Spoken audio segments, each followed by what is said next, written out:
Aviam, jo voldria començar, primer de tot, amb una petita queixa. Una queixa. Ja sé que no s'ha de començar així, és una xerrada, però sí que vull fer una queixa als professionals del nostre país per la manca d'estudis relacionats amb l'hort de col·lera.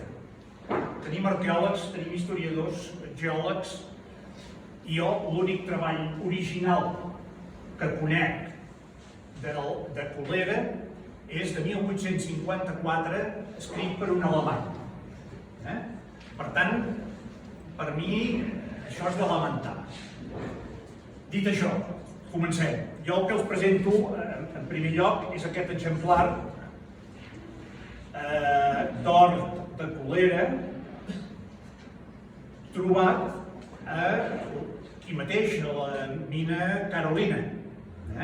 Per tant, l'hort de col·lera poden veure que no és una quimera, és una realitat, és un fet.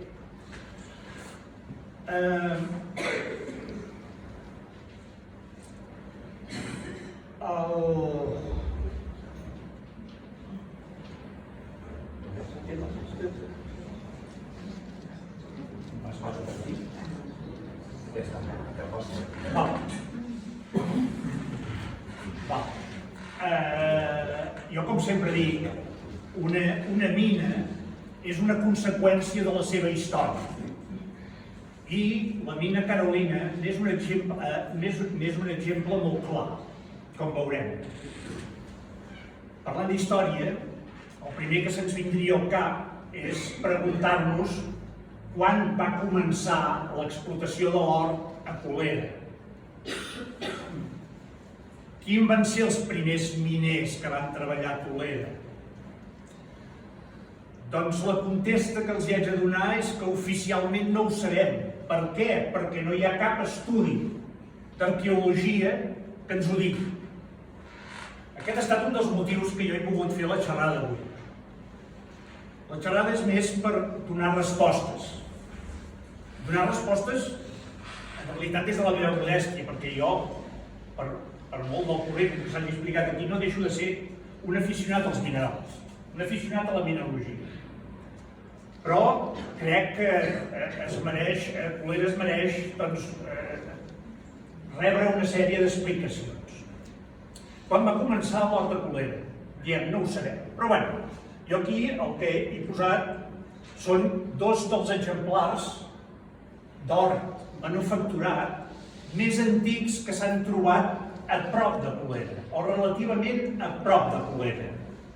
Això són unes denes d'or que formaven part d'un collaret trobat en una necròpolis del Neolític mitjà. Aquesta necròpolis és el que es coneix com el dolmen del Solà de Givert, a rebost de l'Empordà. Per tant, a 3 quilòmetres de Sant Miquel de Col·lera.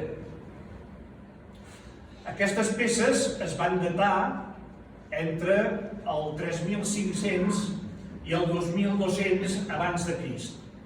És a dir, que estem entre el Neolític final i el principi del Calcolític, quan l'home es comença a interessar ja pel processament de metalls.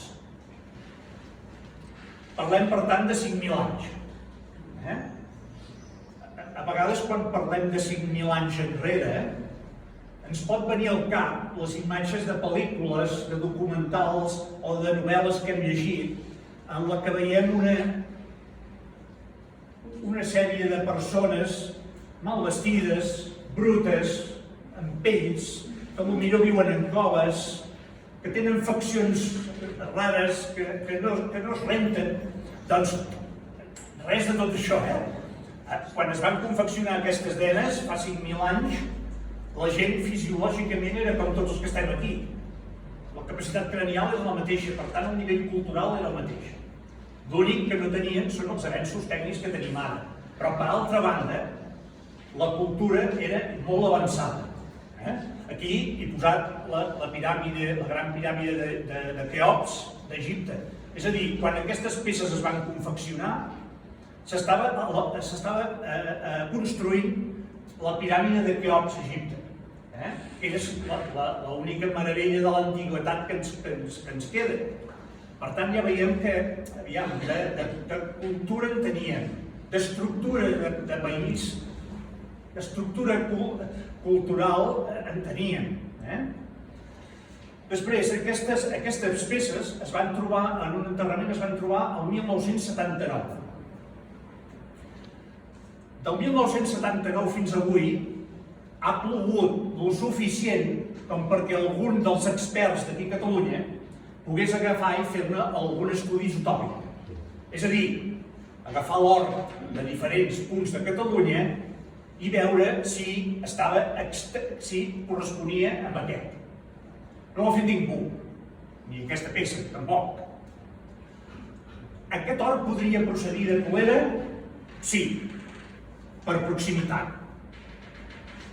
Sí. També és veritat que podria procedir del riu Orlina. El riu Orlina passa per Rebost i el riu Orlina tradicionalment és un riu aurífer, del que es va treure or a l'antiguitat. Per tant, podria ser. Però després anem a aquesta peça.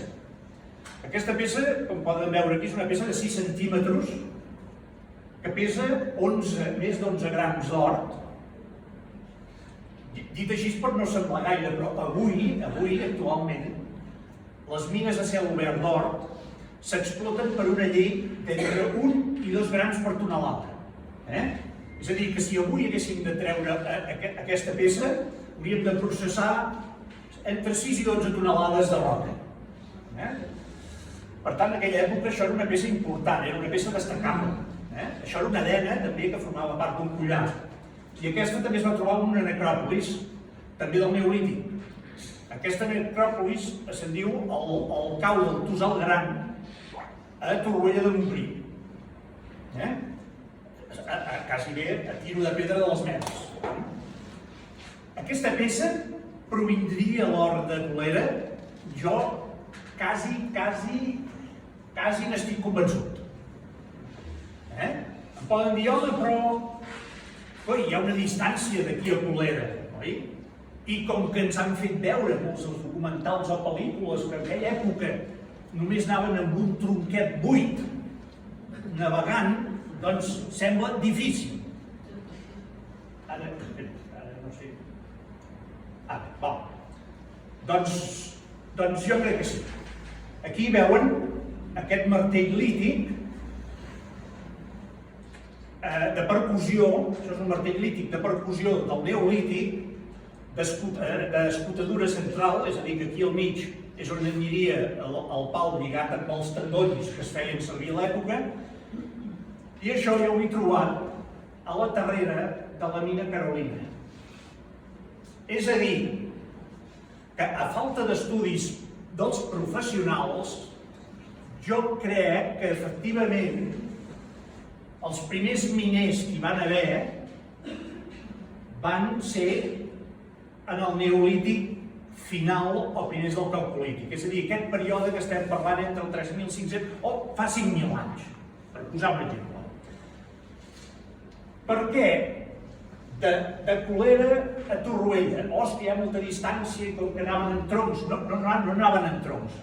Avui sabem, des del 2018, gràcies als estudis de la Universitat de Granada, fets a una bauma que es diu Laja Alta a Cadis, que en el Mediterrani occidental ja coneixien la vela en aquella època. Aquestes pintures rupestres les han datat i són entre el 3.000 i el 4.000 abans de Jesucrist. Per tant, estem parlant d'aquesta època, estem parlant de fa 5.000 anys. És a dir, fa 5.000 anys ja coneixien la vela, cosa que ens havien dit que no. Doncs sí, navegaven amb veles, però esclar que sí, carregaven l'or, carregaven l'oli, carregaven el vi, carregaven el que fos i s'anaven cabotejant cap a altres poblacions a intercanviar, a bescanviar els productes, és lògic. Aquí he intercalat una foto, per això que deia del nivell cultural. Això és un vestit, ja he tornat a explicar. Això és un vestit que es va trobar també d'època de fa 5.000 anys, pràcticament intacte. Si s'hi fixen, aquí hi ha la reproducció actual, tan fet, això és una faldilla trenada, perfecta, amb molt de detall, que avui dia, si veiem una nena de 20 anys, molts dels que estem aquí ens girarem per mirar-la. Perquè és totalment actual. Tenien sabatilles trenades d'espart, és a dir, hi havia una cultura. Bé, podien els miners d'aquella època, fa 5.000 anys, treure or quan el quars és tan dur? Sí, i tant. Com l'explotaven? Doncs molt fàcil. Aquí veiem una cresta de quars. Aquest d'aquí dalt sóc jo. Per tant, aquí estem parlant de que el quars, per exemple, en aquest crestó, pràcticament està lliure uns 2 metres. Aflora uns 2 metres. Per què? Perquè tota la roca que hi havia circundant el quars era més tova i s'ha anat erosionant amb el temps. I van quedar els crestons aquests. Per tant, en aquella època era fàcil que si treballant la terra, el que sigui, es fixessin en que allà aquell quars fos una mica aurífer, tingués una mica d'or. Com que el quars ja de per si, per la seva formació geològica, que després en parlarem, ja està una mica fracturat, a més, el que aflora a superfície està fracturat per la meteorització, el glaç, les nits, el que fa és entrar el glaç, glaçar, dilata i trenca el quars. Llavors, a més, el que també està comprovat és que feien servir el foc. Fa 5.000 anys, no després, fa 5.000 anys això es va comprovar. Això és una mina de sílex que van veure que, a part del sílex que treien, hi havia com unes parts una mica enfonsades que no s'entenia massa bé que allò ho poguessin fer només amb les eines de pedra. I van fer estudis i van veure que realment en aquella època havien fet servir el foc. Per tant, ells el que feien és escalfar el quars, això provocava un xoc tèrmic i els facilitava el separar aquest quars. I a més, quan s'escalfa el quars és molt més fàcil de fracturar-lo a trossos petits. És a dir, quan està escalfat és molt més fàcil de fer-lo a trossos petits. I és el que havien fet. Per tant, l'or d'aquella peça de Torroella de Montgrí pot ser de Colera? Jo crec que sí.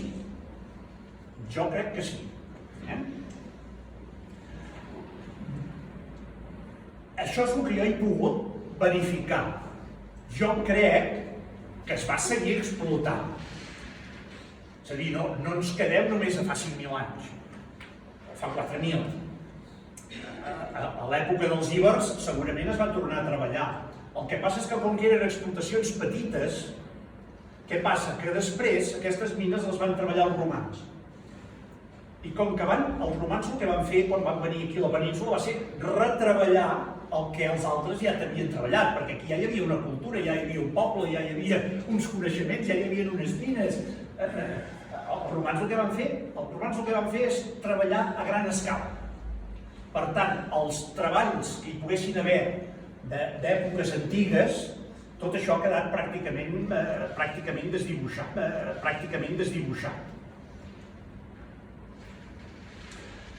Això que dèiem dels romans. Per anar als romans, primer hem de passar per 1843, a Colera. Per què hem de passar a 1843? Perquè tot el treball aquest extern i el que és la galeria, a 1843, la persona que s'encarregava de cuidar aquestes terres va trobar alguna que li va cridar l'atenció. Què van trobar? Van trobar un mur lligat amb argamassa. Clar, nosaltres aquí estem molt acostumats a veure, doncs, al camp, tot el que són murs de pedra seca, tot és mur de pedra seca.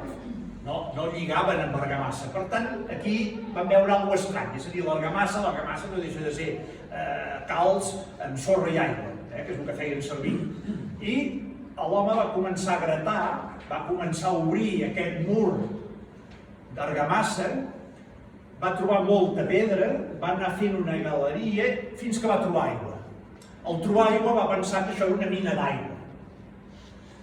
Però pensem que estem a 1843.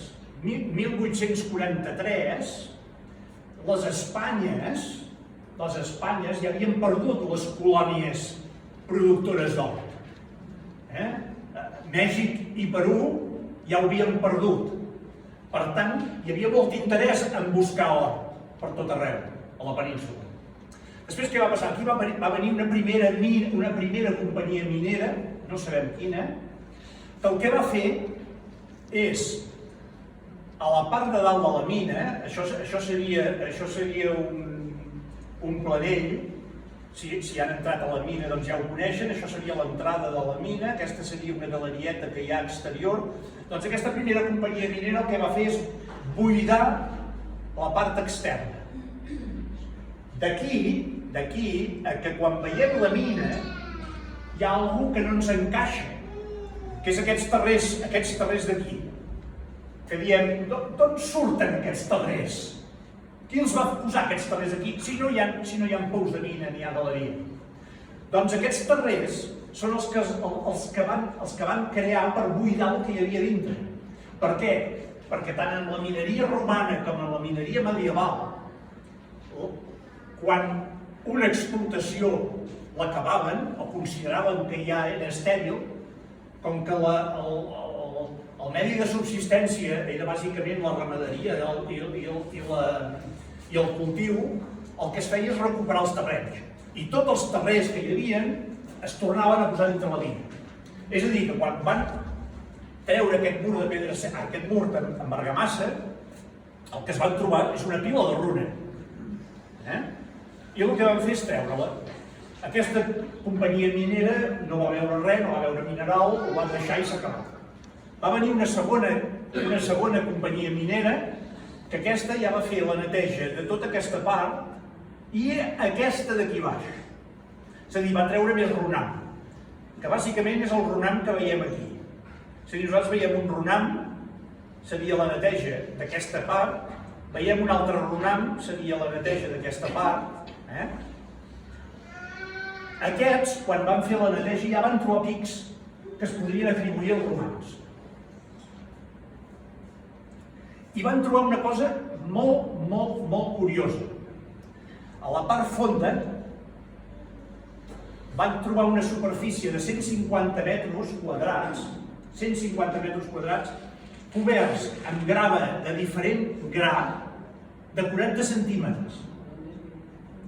Ho van retirar i allò tapava el filó de quars aurífer. El que passa és que aquesta companyia no va trobar or i va passar a uns tercers que són els que després, aquests sí que se'n van donar compte que hi havia or, i són els que després van fundar la societat minera, la Conxita, que és la que va explotar la mina per or a mitjans del segle XIX.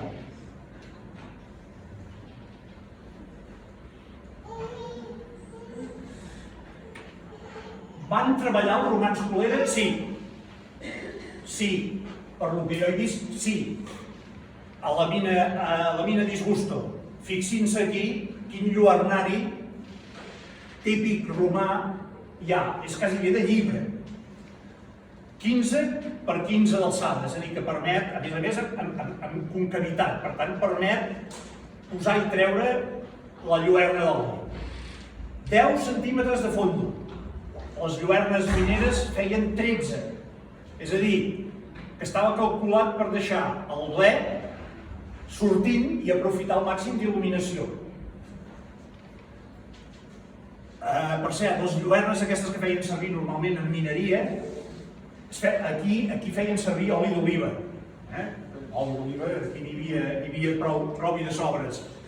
I els recipients normalment contenien l'oli suficient per la jornada laboral. Quan s'acabava la llum, se'n tornaven cap a casa, perquè havien passat entre 6 i 8 hores. Aquí un altre treball que van desobturar a mitjans del segle XIX és aquest, de la mina Cortés, que això està al Puig de Marquès. Puig de Marquès, gràcies. Això està al Puig de Marquès, a la part superior. Aquesta tipologia de mina a cel obert, a mi em recorda molt la de Tres Mines a Portugal, que és una de les mines més importants d'època romana. Ells feien el treball, obrien a cel obert, perquè aquí es veuen els filons de quars, i llavors el que feien és fer galeria, en aquest cas cap a l'est i en aquest cas cap a l'oest. Amb aquestes galeries el que feien és anar explotant tot el filó de quars aurífer i a més els hi servien de galeries de drenatge. Normalment aquestes galeries tindrien sortida en alguna part del barranc. Això els hi servia de drenatge perquè si no el que haurien fet és s'hauria inundat això com una cubeta. Bé, com treballaven els romans la mina? Perquè aquí es veu perfectament. Aquestes formes tan arrodonides, si vostès entren a la mina Carolina, veuran aquestes formes molt arrodonides. És a dir, una forma còncava, semiesfèrica, si toquen la paret veuran que és molt fi. Això és el resultat de treballar la mina amb el sistema de torrefacció. És molt característic. I a la mina Carolina n'hi ha exemples per tot arreu. Aquesta és una que es veu molt clarament. Aquí, això és un assaig que es va fer en unes mines noruegues per veure els efectes que tenia el foc sobre el filó. Ja veuen que també la concavitat aquesta, el semiesfèric, és un sistema. I els romans havien adquirit una tècnica molt especial per treballar el quars aurífer. Perquè ells el quars aurífer el treballaven a tot el seu imperi. A Egipte, a Espanya, és a dir, a tot el seu imperi treballaven el quars aurífer.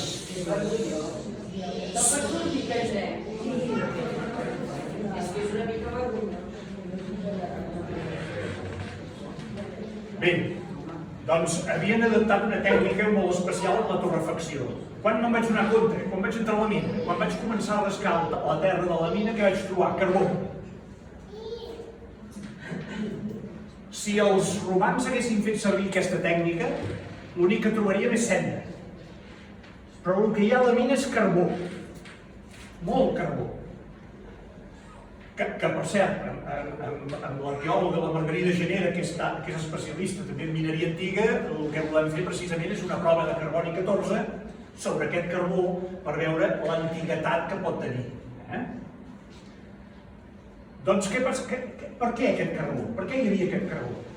L'explicació que ara sabem, no la sabien en aquella època, però ells sabien que passava alguna cosa. És a dir, el quars, aquests filons que veiem per aquí, tota la muntanya de Colera, de quars, que és la pedra foguera, en definitiva, que coneixem tots, aquesta pedra foguera és el que diem quars alfa. És un quars que es forma a una temperatura inferior a 573 graus. Probablement el quars de la mina s'ha format a 280 graus o 260 graus, al dins de la mina. Doncs aquest... tanques i s'aporta. Doncs bé, el quars té una particularitat. Al formar-se a menys de 570 graus es forma quars trigonal, és a dir, l'estructura interna fa un trígon, és trigonal. Si l'escalfem per sobre de 573 graus, canvia l'estructura, es converteix en quars alfa i l'estructura passa de trigonal a hexagonal. Aquest canvi d'estructura per la temperatura fa que es dilati un 0,45%. Això pot semblar poc, però això vol dir que tot el filó, si s'escalfa, es tensiona i crea tota una sèrie de tensions. Si haguéssim continuat amb el foc, aquestes tensions naturals s'haurien acabat equilibrant. Però ells sabien que quan la llenya es carbonitzava, quan la llenya es convertia en carbó, la temperatura estava pels voltants dels 600 graus.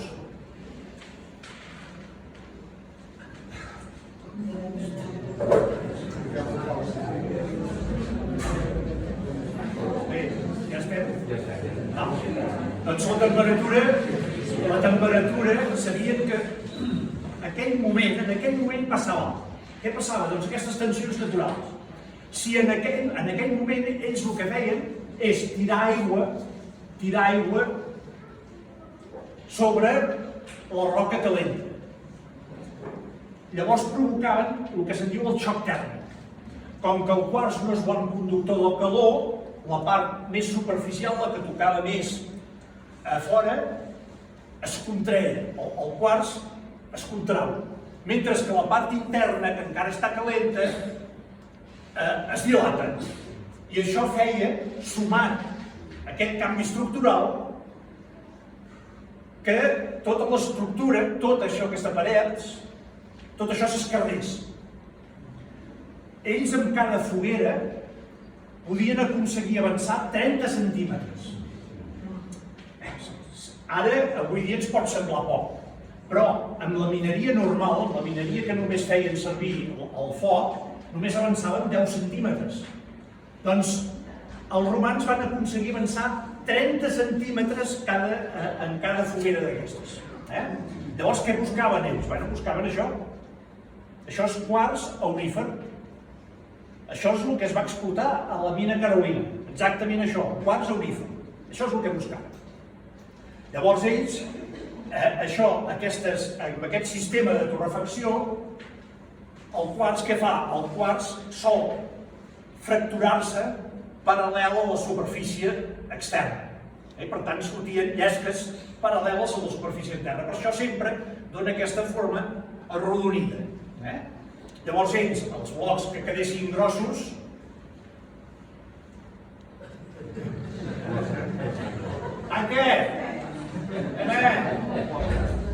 els blocs que quedaven grossos, el que feien doncs és utilitzar les eines de ferro que coneixien. Això és una punterola. Això és una punterola trobada aquí al Puig del Marquès, que és de tipologia igual a les romanes trobades a les mines La Loba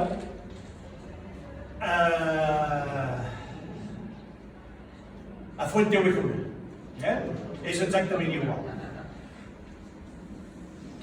Una cosa, com explotaven la mina? Això ho sabem gràcies a un historiador grec que és Diodor de Sicília, que al segle I abans de Crist va descriure com treballaven els romans l'or d'Egipte. I ell, en principi, tant treballaven a Egipte com treballaven a Colera. Per tant, es treballava amb el mateix criteri i el mateix sistema. La gent de menys de 30 anys són els que treballaven a l'interior de la mina i treien els blocs a l'exterior. A l'exterior, les persones de més de 30 anys són les que fracturaven aquest quars fins a una granulometria molt petita. Llavors, passaven aquest gra, el passaven a les dones i als ancians. I les dones i els ancians el que feien és moldre-ho fins a una textura pràcticament de farina. Quan tenien això mogut en farina, anaven aquí al rec de la Murtra, que suposo que devien tenir una bona quantitat d'aigua, netejaven allò i el que quedava eren la pols d'or. La mateixa que veiem per les pel·lícules agarballades allà, doncs el mateix sistema. Què feien després amb la pols d'or? Després, l'or, quan surt, com veurem, no surt pur a la naturalesa. Encara que trobem una pepita d'or, no és 100% d'or, un 90% d'or. Probablement és un 80% d'or. El resto són impureses, són altres elements. Llavors el que havíem de fer és treure tots aquests elements perquè obtenir l'or pur, que és el que feien servir per fer joies o per fer moneda. I això ho feien amb el sistema que en diem de copela. Ells feien servir uns recipients d'argila, posaven la pols d'or, com a fondent feien servir la sal marina, que en tenien també a cabassos, feien servir plom, un fragment de plom, que el treien de les mines que tenim aquí a prop de l'aigua. Vull dir, aquí a prop de l'aigua hi ha unes galeries i allà hi ha filons de galena. Per tant, se subministraven d'aquí. I també hi posaven estany. I aquí els estudiosos ens dirien: l'estany, d'on el treien? Mare de Déu, el portaven de les illes Cassitèrides a Anglaterra per l'Atlàntic i per no sé què. Doncs no, el treien de darrere l'església de Colera. És a dir, darrere l'església de Colera hi havia òxid d'estany. És a dir, que subministraven tot el que necessitaven, ho tenien a mà. I després barrejaven ordi i allò ho tenien coent 5 dies i 5 nits en un forn. Quan acabava aquest procés ja tenien l'or pur. Què feien? Bé, el més normal és que el transformessin en lingots. Això són lingots d'or romans, autèntics, els que feien en aquella època. Aquests lingots d'or doncs els embarcaven amb alguna embarcació tipus aquesta. Això ho sabem, aquí van trobar aquest cep de plom, el van trobar a l'agost de 2014 aquí al Camp Mercè. Al Punta de la Mercè. Punta de la Mercè. Camp Mercè, exacte. Doncs el van trobar, això és un cep de 40 quilos de plom, que era la part metàl·lica d'una àncora. Per tant, això devia ser d'un barco petit, tipus 12 metres o no sé, 15 metres d'eslora, no gaire més. Un calat petitet, que atracava al port a Colera. Encara no hi havia port, però atracaven aquí a Colera, carregaven el que fos, l'or i totes les coses, i jo crec que el que feien és portar-lo a Empúries, que era el centre, la ciutat important dels romans. Tenia un destacament per llançar, però seria militar, però la capital, el centre, era Empúries. Empúries, part d'aquest or es feia servir per elaborar joies. Això són anells fetes a Empúries. Aquí també el que volem fer amb la Margarida Genera és fer una prova d'isòtops per veure si aquest or correspon al de Colera. Jo n'estic convençut, però de moment només és una teoria. La resta de l'or s'enviava a Roma directament. És a dir, or de Colera van a Roma, això segur. Perquè Roma era l'únic lloc on s'amonedava, es feien les monedes d'or. De tot l'imperi es feia a Roma. I ara aquí ens hem de fer una pregunta. Per què carai els romans, amb una mina que produïa or, van tapar el filó amb 40 centímetres de sorra fineta, van entrar tota la runa dintre i van tapar totes les mines, perquè pensem que parlem de Carolina, però aquí suposo que en deuen tenir més o menys una dotzena de mines romanes tapades. N'hi ha moltes que no s'han destapat. Jo crec, però això ho dic jo, això no està escrit, jo crec que els romans el que van provocar és una desforestació severa. En tot aquest procés que utilitzaven, per ells el combustible era la fusta. Per tant, ells el que van fer, per mi, és una deforestació severa de la zona. I el que van fer és tapar la mina, dir, ja la treballarem. Quan es reforesti el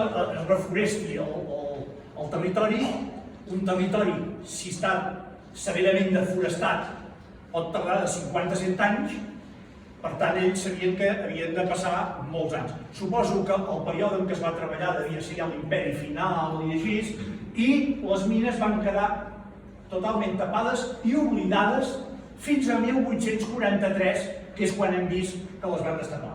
Per tant, aquí a Colera tenen un jaciment arqueològic potencial enorme, perquè jo crec que és probable que aquí a Colera sigui dels pocs llocs que existeixen encara mines intactes des de l'època romana. Segur.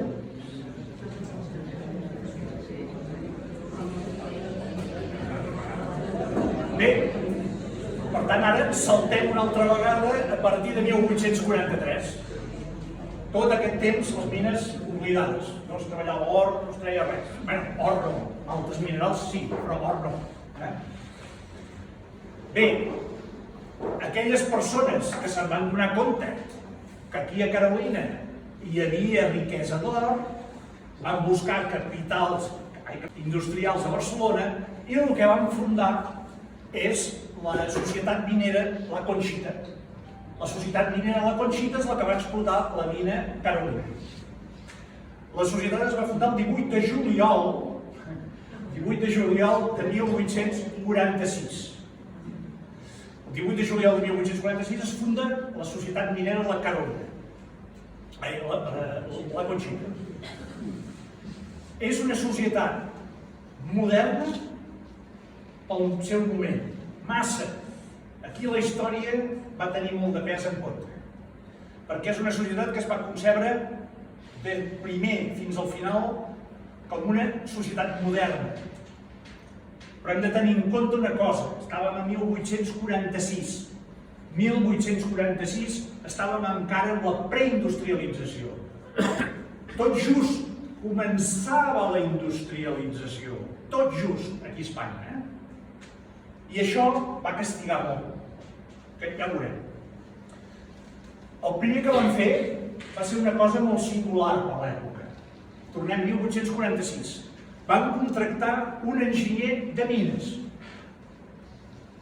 Això que avui ens semblaria una cosa evident, lògica i regulada per llei, en aquella època no era usual que una companyia minera tingués un enginyer de mines. Pensin que a 1849, a Espanya només hi havia 49 enginyers de mines.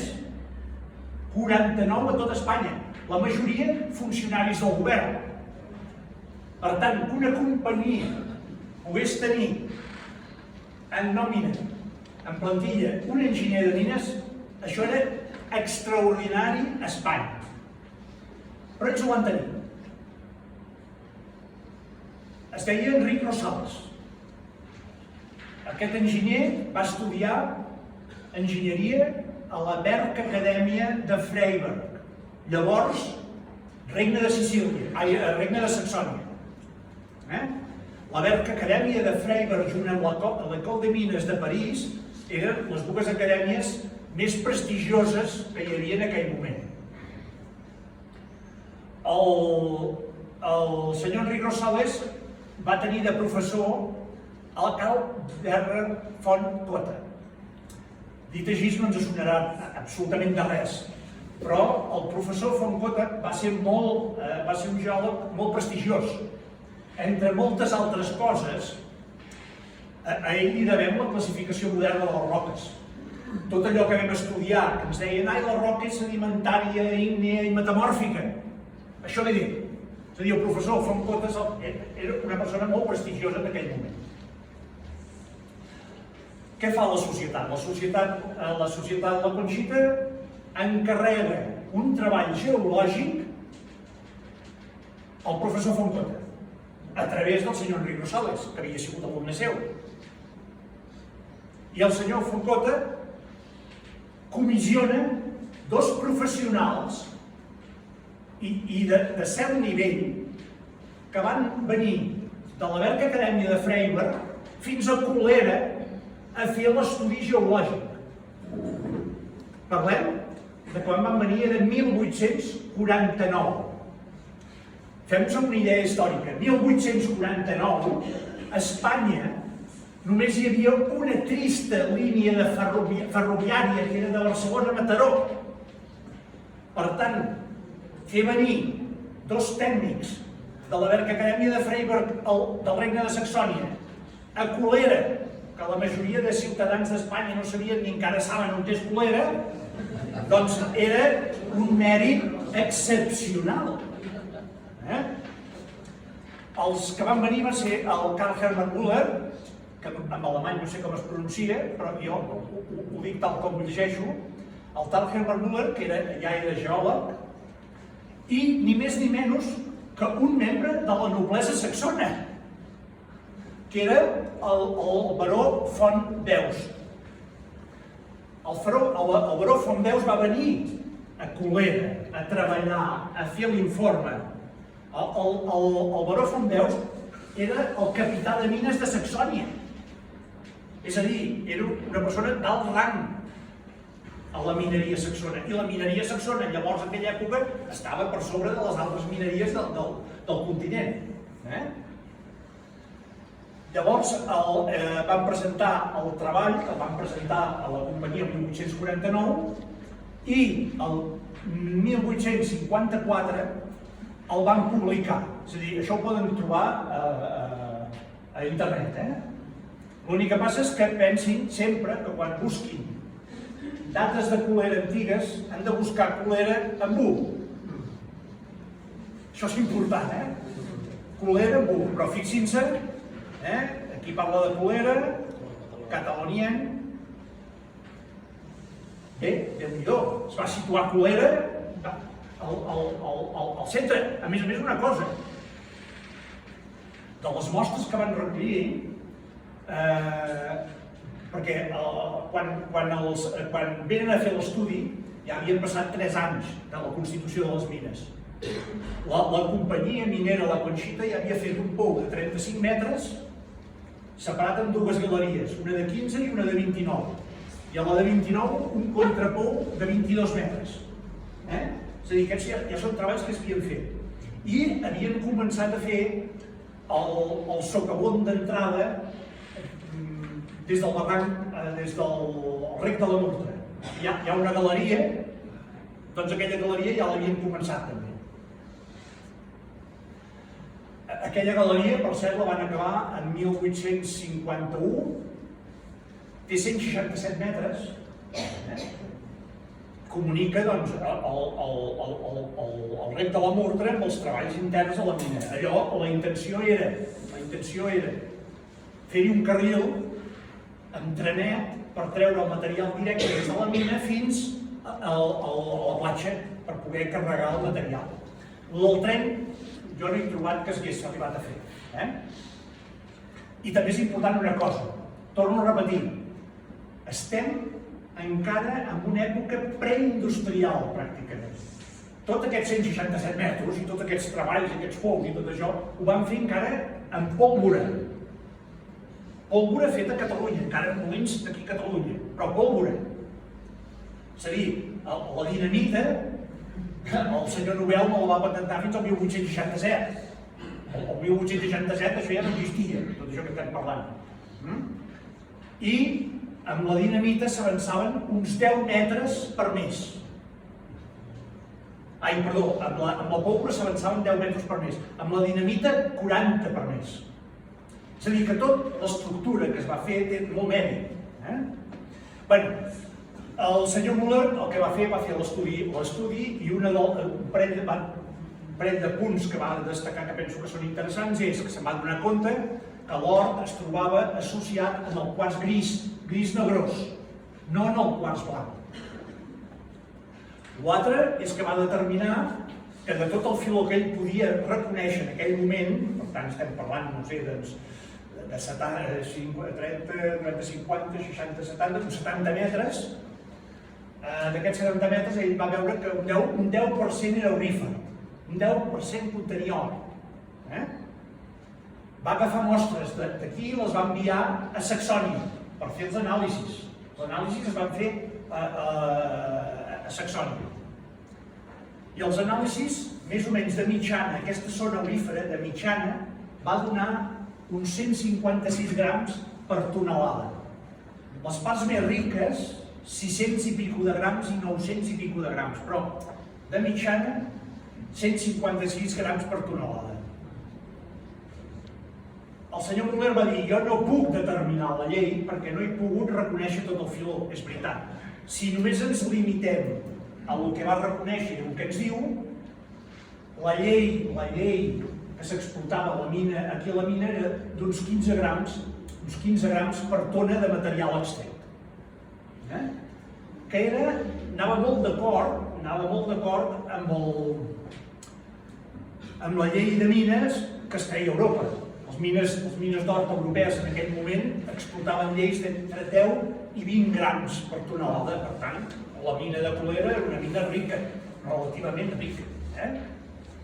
Fins i tot es diu, jo no he trobat, no ho he pogut verificar, però es diu que els resultats es van comentar a la Càmera Alta i a la Càmera Baixa del Regne de Saxònia en aquell moment. Això també és curiós. És a dir, en aquell moment, Colera la vam situar al cor d'Europa. Fixen-se també, aquí hi ha un detall, que és aquesta etiqueta.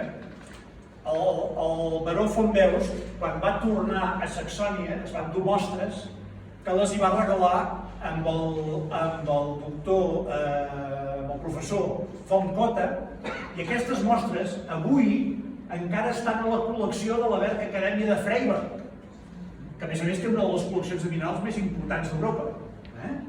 Encara hi són.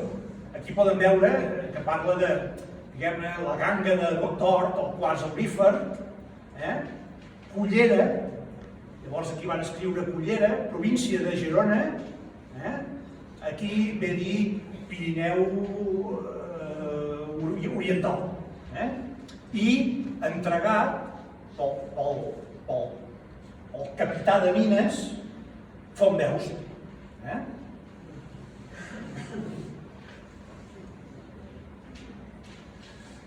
Bé, seguim a 1849.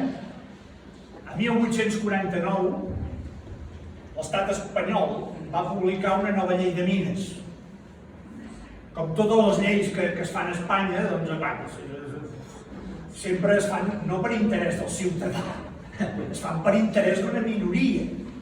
I una de les disposicions que deia aquesta llei deia que una societat minera no podia tenir una mina amb més de 3 pertinences colindants. Una bestiesa. Però bé, això ho deia la llei. És a dir, com que la mina Carolina tenia la concessió Pezares, tenia la concessió Cortés i tenia la concessió Dificultat, ja tenia 3 concessions al voltant de la mina. Clar, aquella gent que van dir, perquè els que estaven a dintre la societat Conxita eren gent pionera. Doncs van trobar una solució, una solució collonuda. Van agafar i van constituir 5 societats més.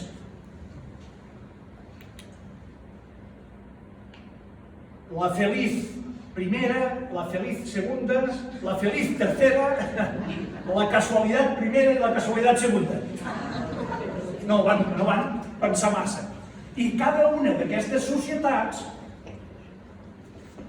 va demarcar a prop de Carolina una mina.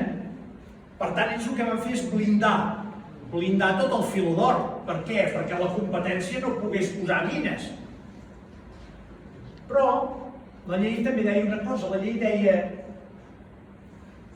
si la societat té en plantilla un enginyer, no calen les inspeccions, no cal que facin treballs preliminars, no cal que facin els treballs que s'obligaven després. Per tant, les mines que van explotar aquestes 5 companyies només van existir sobre el paper. No va existir mai un treball, no va existir res, ni un quants van treure de terra per aquestes mines. Hi ha 5 mines: Conxita, Carolita, Perrotina, Trementina i Naufragio. Quan vegin aquestes 5 mines, que les trobaran per internet, perquè d'aquestes accions se'n troben per comprar per internet, pensin que mai van ser mines en realitat. Simplement va ser una forma de protegir-se de la possible competència, una forma intel·ligent, molt intel·ligent. S'ho van anar manegant entre ells, entre els mateixos accionistes. Els que firmen aquí són els mateixos que estan aquí i els que estan allà, tots eren accionistes de la societat Conxita. Bé, saltem. Maig de 1850. Maig de 1850, la societat Conxita hi ha un canvi de titularitat, hi ha un canvi en la governança de la societat i nous capitalistes. Pensin la importància de la societat. Els tesorers de la societat La Conxita va ser la societat Girona Germans Clavé i companyia, la Casa Girona, que el cap visible de la Casa Girona era el senyor Manel Girona Grafel. Manel Girona Grafel, a 1850, probablement era l'home més ric d'Espanya i un dels més influents d'Espanya.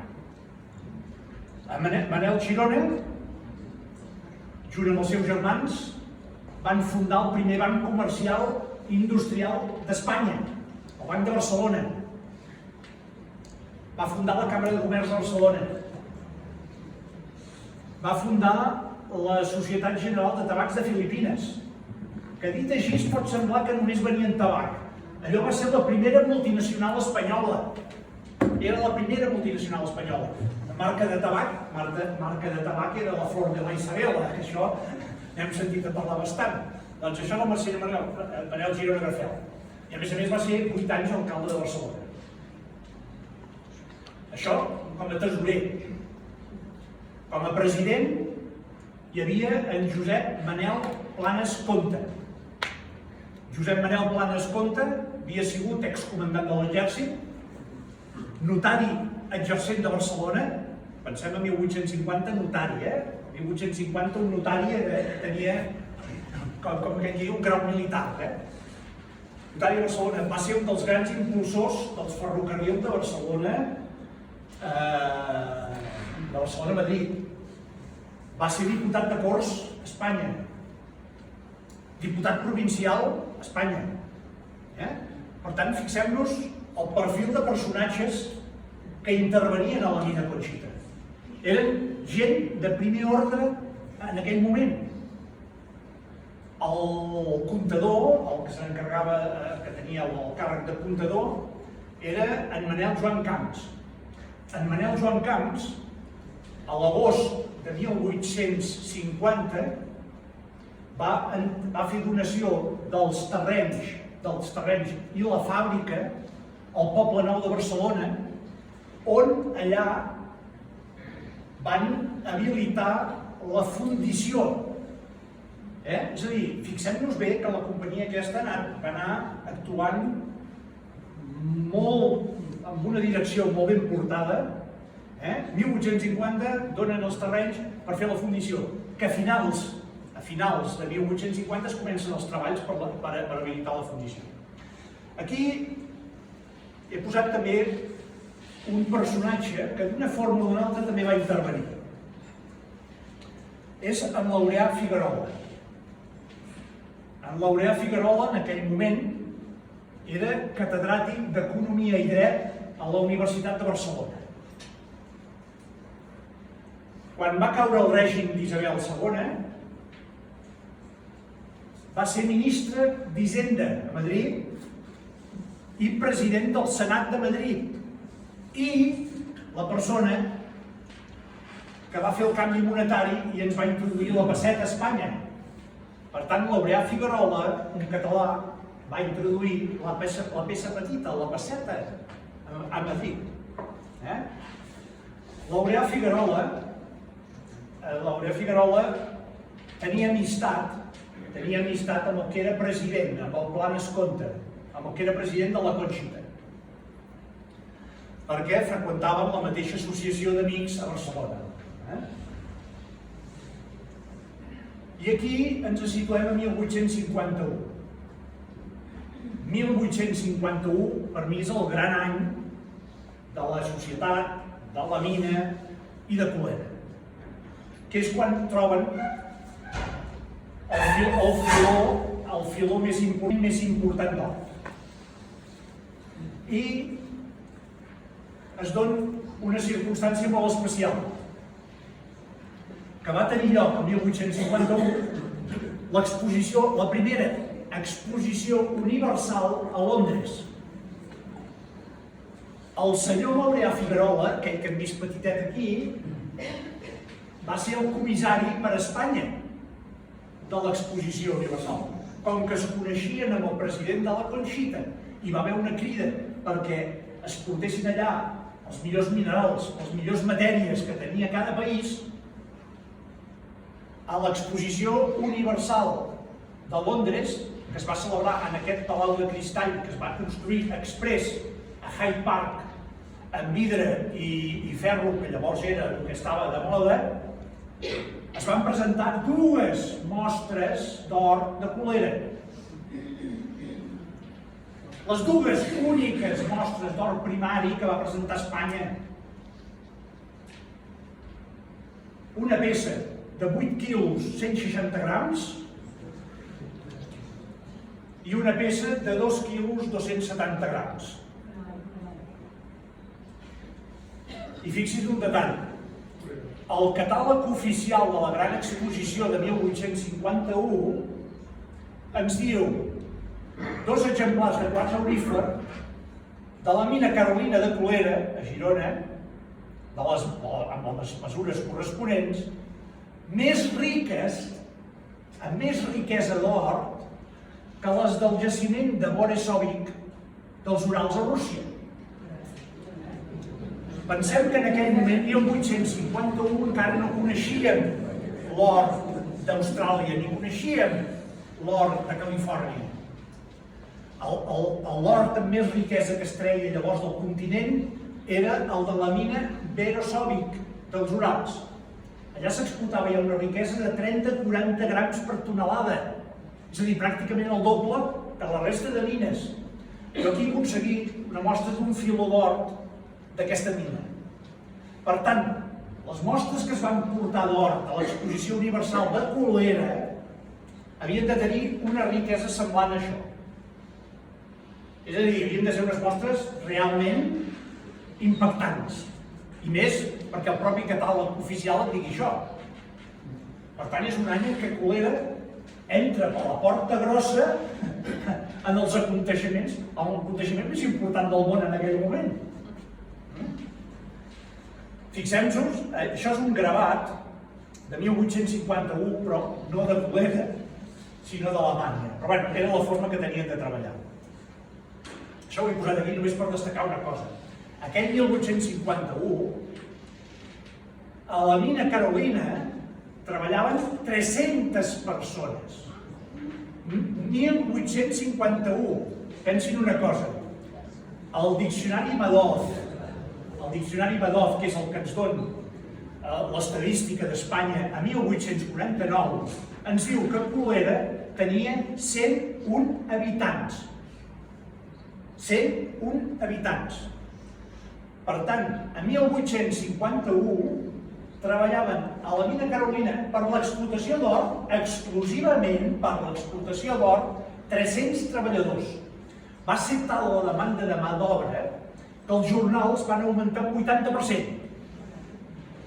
Fins i tot van venir treballadors de França, que sembla que inclús van fer una petita colònia aquí a Colera.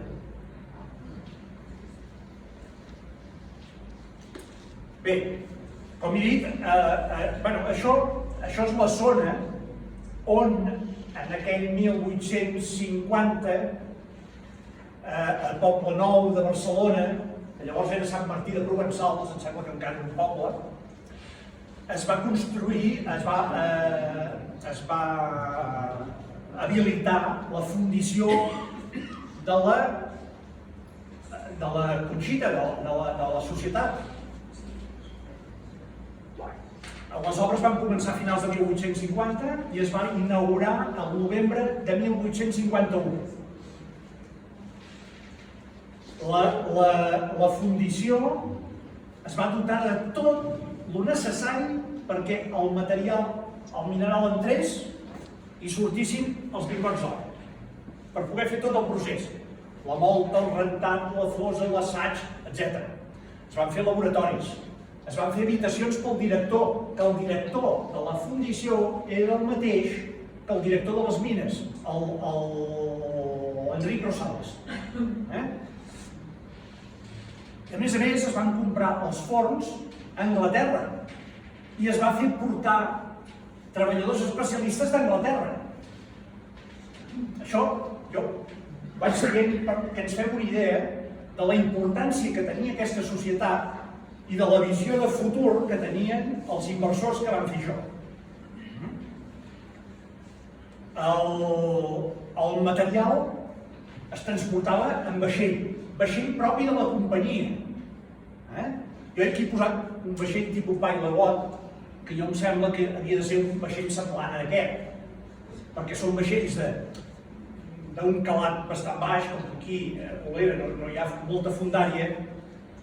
Això s'havia de deixar a prop de la costa i llavors en lanxes o barques o llaüts es portava el material fins a la bodega, que llavors en aquell moment tot es portava amb botes. Tot el quars aurífer es portava amb botes. I es descarregava al port de Barcelona per anar a fondre.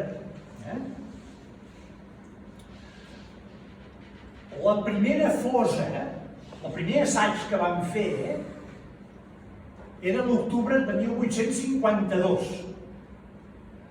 És a dir, aquesta gent van constituir la societat en 1846. Fins a 1852 no van tocar or. Això avui pot passar, però en aquella època no. En aquella època anaven més a Saldamata. Per tant, això era una empresa molt ben estructurada i amb molt de capital, perquè per aguantar tota aquesta inversió fins a arribar al 1852 a treure el primer or, el capital que hi havia darrere era important. El que van treure, el que van fer van fer el primer assaig aquest, junt amb els directius de la societat, i van treure 7 lingots d'or que pujaven un pes total d'1 quilo 865 grams. Els lingots són semblants a aquests. No és aquell lingot tan fi que veiem per la televisió i així, eren més matossers. Però aquí ens trobem el que la història va fer Colera, el que la història va fer a la societat de Conxita. Era una època preindustrial, no era una època industrial. Si aquesta societat hagués tingut una mica més de la tecnologia que va venir després, per mi aquesta societat hauria treballat 100 anys l'or de Colera. Però no va ser així. Què va passar? Es van descobrir els jaciments d'or de Califòrnia i els jaciments d'or d'Austràlia. Per tant, l'or va començar a entrar a Europa, diguem-ne, a un preu més econòmic. Això la societat només ha aguantat. La vinguda d'or més barat l'hagués aguantat la societat perquè tenien prou capital i prou muscle i la gent tenien prou capital com per fer-ho. Però amb la geologia no van poder lluitar. Els filons de la Carolina són filons que se'n diuen amb rosari. És a dir, això és un filó de quars, que el filó de quars d'aquí a la Carolina que té, que en un moment determinat feia 2 dits i en un moment determinat feia més de 4 metres. Què és el que passa aquí? En un moment determinat això fa uns centímetres, aquí fa 4 metres, aquí torna a fer poc, aquí potser s'enriqueix moltíssim i treuen una quantitat d'or fantàstica, però pot arribar aquí un moment que és el que els hi va passar. Al fundar es van trobar que el filó els hi va desaparèixer. Això vol dir que no hi ha or? No. Això simplement vol dir que ells en aquell moment no comptaven amb les màquines necessàries com avui, que avui això ens trobaríem en una mina, el que farien són sondejos a 200 metres de profunditat o 300 metres, tornarien a trobar or, fondarien i traurien. Però aquí no ho van poder fer. No hi havia aquesta maquinària, tenien que arriscar-se. I la societat, lògicament, va prendre la decisió que havia de prendre. A partir ja de 1856 van començar a deixar concessions mineres. 1857, març de 1857, a la caseta de la mina ja no hi vivia ningú. perquè encara hi tenien empadronada una persona fins a març del 1857, que era el vigilant. En 1857 ja no hi tenien ningú. Aquí veiem, hi ha una imatge que és de 1877, que és quan construïen el túnel, que encara es veu molt marcat el camí que portava a la mina. Encara es veu el camí de carro, molt ben delimitat. Després, a 1861 van haver de tancar la fundició i 1863 la societat La Conxita es va dissoldre. Ja no es va tornar a treballar mai més l'or a Colera. Però al tanto, no perquè no hi hagués riquesa d'or. Jo estic convençut que amb la maquinària actual, només fent uns sondejos en profunditat, es podria tornar a treballar a Colera per l'or i, potser, passa. Bé, la mina ja no es va tornar a treballar per l'or, però sí que he trobat que es va treballar de 1809 a 1908 a 1909. La va treballar una empresa amb seu a Madrid, que es deia Santana Gayarre, i el que van fer és treure pirita. Es van limitar a treure sulfur de ferro, perquè treien el sofre i amb el sofre feien àcid sulfúric. Que mira, allò va ser un negoci en una època determinada. Per això aquí, el terrer que veiem a la mina, aquest terrer que es veu més, que té aquest color oxidat, això és d'aquest últim anys de treball. No és de l'explotació d'or. Per tant, no busquin hort aquí, perquè no n'hi haurà. Aquí no, Aquí no. Tot això d'òxid de ferro, res. Això es veu d'òxid de ferro perquè, clar, el quars estava molt... Hi havia molts trossets de pirita i així, i això amb el temps s'ha anat meteoritzant i ha anat donant òxids de ferro. Això és d'aquest últim anys de treball. No és de l'explotació d'or. Per tant, no busquin hort aquí, perquè no n'hi haurà. Aquí no, Aquí no. Tot això d'òxid de ferro, res. Això es veu d'òxid de ferro perquè, clar, el quars estava molt... Hi havia molts trossets de pirita i així, i això amb el temps s'ha anat meteoritzant i ha anat donant òxids de ferro. I això, en principi, és el final de la història de l'explotació. Però, ens hem de preguntar com carai es va formar tot això. Perquè aquí parlem d'or, parlem de quars, parlem de tal, però, home, també volem saber com es va formar tot això.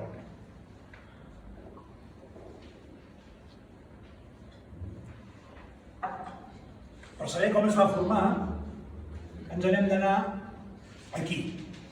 65 milions d'anys. Fa 65 milions d'anys, ara on estem, i totes les muntanyes que veiem, tot això era pla, i tot cobert d'aigua. Llavors, què va passar? Al trobar-se dues plaques continentals, el que van formar són els Pirineus. Entre 65 milions d'anys i 35 milions d'anys es van formar els Pirineus. És a dir, una placa que era diguem-ne, l'asiàtica o la francesa, perquè ens entenguem, això seria França i això seria Catalunya. Doncs Catalunya se'n va anar avall i França va anar apretant. I el que va fer és aixecar tot el sòl marí, tota la roca marina, i la va plegar. És a dir, van fer els Pirineus. Fixem-nos una cosa, es van comprimir 147 quilòmetres. Se'ns va fer petit, això, se'ns va escurçar. 143, i llavors va formar 400 quilòmetres de Pirineus. Nosaltres estaríem ara per aquí, ens ho estaríem mirant des d'aquí. Llavors, què va fer això? Al plegar totes aquestes roques, això el que va fer és que moltes d'aquestes roques es partissin, es fessin escletxes, escletxes molt importants. Totes aquestes escletxes, un cop passa tot això, què passa? Aquí hi ha unes forces enormes, perquè aquest fregadís de plaques, clar, només cal que es freguin les mans, i durant els que el fogueià, doncs ara imaginem que durant uns quants milions d'anys es van fregant unes plaques monstruoses de roca. Què passa? Això agafa una temperatura brutal. Tota l'aigua que es va anar filtrant del mar, al final arriba a aquesta zona més calenta, ha anat dissolent molts components i arriba un moment en què tot això puja amunt. Hi ha llocs que seria un volcà i doncs aquí va ser un fluid hidrotermal, que se'n diu. Un fluid hidrotermal que va anar pujant per aquestes escletxes i el que va anar formant és el quars blanc que veiem per aquí, tots aquests filons de quars blanc, i tot això es va formar més o menys quan es van formar els Pirineus. I també, en aquesta primera fase de formació es van formar l'arsenopirita, que és un sulfur de ferro i arsènic, un sulfur seniur de ferro, junt amb pirita. Diguem-ne que en aquesta primera fase es forma l'arsenopirita, una petita quantitat d'aquests materials metàl·lics i el filó de quars blanc. Jo què vaig fer? Doncs jo vaig agafar un tros d'arsenopirita d'aquesta, que teòricament es havia format al principi, vaig fer l'anàlisi i va resultar que aquí d'or no n'hi havia. Per tant, si aquí no hi havia or amb l'arsenopirita, l'or no havia vingut en aquesta primera fase. Ara ens n'hem d'anar a una altra fase. La segona fase, hi va haver, això va ser unes forces, diguem-ne, compressives, molt fortes.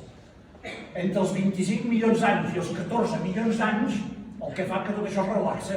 És com si respirem i aspirem. Quan aspirem, els pulmons estan menys tensos, doncs això és exactament igual.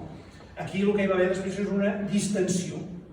En aquest període de distensió, el que hi van haver són enormes blocs de pedra que van lliscar un respecte a l'altre i van formar les falles, que se'n diuen. Uns blocs es van desplaçar amb un altre.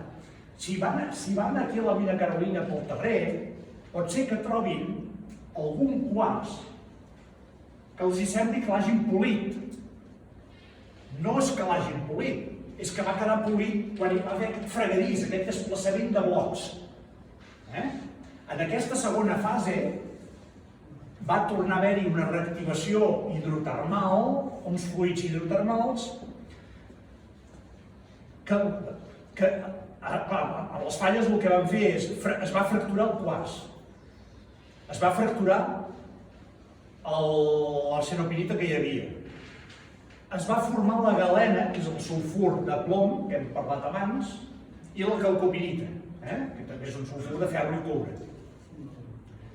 I el fluid residual que hi havia, el que va fer és dissoldre pirita, que es havia format al principi. La va dissoldre. Al dissoldre la pirita van quedar petites cavitats en el quars, petites geodetes, que al final van quedar una mica reomplertes de cristalls de quars. Però què vaig fer? Doncs vaig agafar la galena, la vaig analitzar i tampoc la galena tenia or. Per tant, què vol dir? Que ni en la primera fase ni en la segona va venir l'or. L'or va ser una fase tardana. Aquí hem de tornar a lamentar que no hi hagin professionals d'aquest país que hagin fet els estudis que toquen. I de dir, bueno, en quina època de la història geològica se'ns va formar l'or? Tampoc ho hem fet. És a dir, hem de suposar que és una època tardana, una època de 5 milions, 6 milions d'anys, en què unes forces també tectòniques, però més moderades, no tan exagerat com tot això, més moderades, el que van fer és microfracturar el quars. És a dir, aquí hi havia el quars que es havia fracturat. Amb aquesta última fase el que es va fer és microfracturar, petites fissures, fissurar encara més el quars. I què va pujar? Això va reactivar el que se'n diu un fluid hidrotermal residual, però diferent del que es havia format en aquelles dues fases. Aquí va pujar molt compost carbonós, molt hidrocarbur, metà, età, diòxid de carboni, i l'or amb aquests compostos va fluir, va pujar. Va pujar formant un hidrosulfur d'or. Hidrogen, sofre i or. Estaven junts. Hidrogen, sofre i or feien un compost que va pujar. Quan aquest fluid va trobar una disminució de pressió i una disminució de temperatura, va formar va donar aquest color gris negrós al quars. Per què? Perquè dintre d'aquestes microfissures es va formar grafit. El grafit és el carbó cristal·litzat. Bé, el carbó, sí, cristal·litzat, que podria ser diamant, no va ser diamant. Pot ser el carbó, pot ser el grafit o diamant. Aquí no va ser diamant, aquí va ser el carbó va cristal·litzar en forma de grafit. El grafit o el carbó és el que s'anomena un agent reductor. Què va fer això? El grafit va cedir uns electrons amb aquell compost d'or, sofre i hidrogen, i carai, l'or va agafar aquells electrons i va fotre patada a l'hidrogen i al sofre. Per tant, l'or va quedar lliure. Per això l'or es troba junt amb el grafit. Fins i tot aquí va omplir algunes fissures, que ara ho veurem. Aquí veiem, per exemple, aquí, es va formar pel costat i omplint fissures de la ceropirita, per exemple.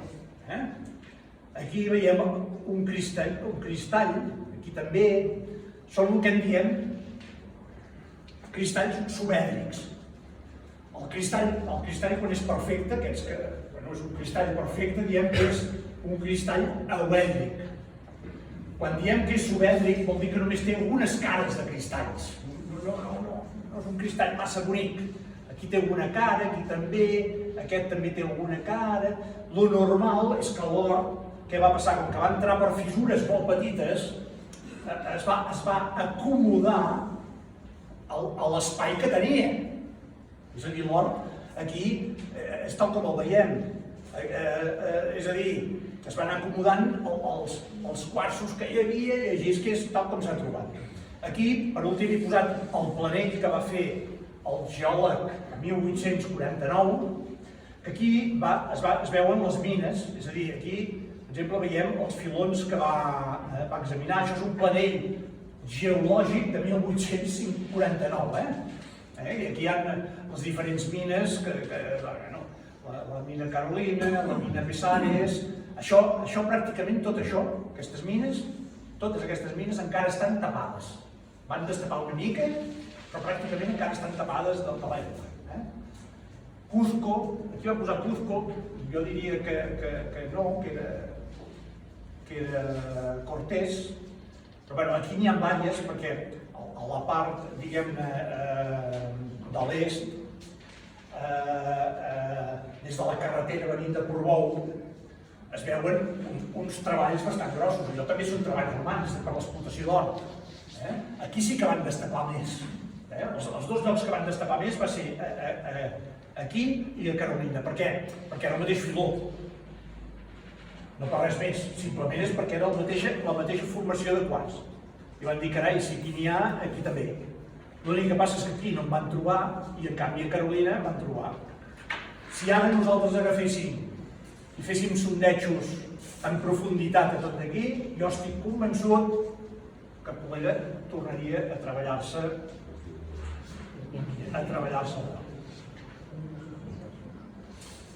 Bé, ja arribem al final. Amb tota l'explicació que he donat, jo penso que el que sí que podem veure és allò que dic que una mina és una conseqüència de la història. I la mina Carolina és una conseqüència de la història. Però, per sort, és una història que no ha acabat. Jo crec que, amb el temps, aquí pot haver un jaciment arqueològic de primer nivell i no descarto de veure treballar encara a les mines. Per tant, potser tornarem a parlar de l'Hort de Colera.